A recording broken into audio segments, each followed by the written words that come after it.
Hello everybody, today let's talk about how to export stems in FL Studio. Let's get started. First, open FL Studio and make sure your track is ready.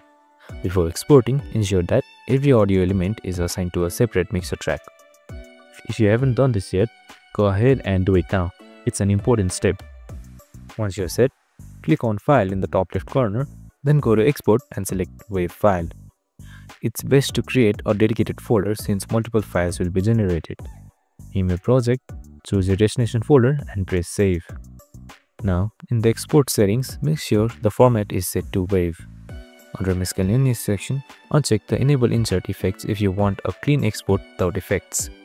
And most importantly, check Split Mixer Tracks. This ensures that each sound is exported as an individual stem. It's also helpful to check Show Files when complete so that you can quickly access your stems after exporting.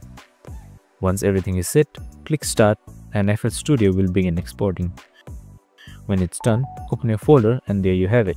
Your audio stems are ready for use. And that's it. Thanks for watching. Make sure to like and subscribe and tune in with us for more related videos. I'll see you in the next one.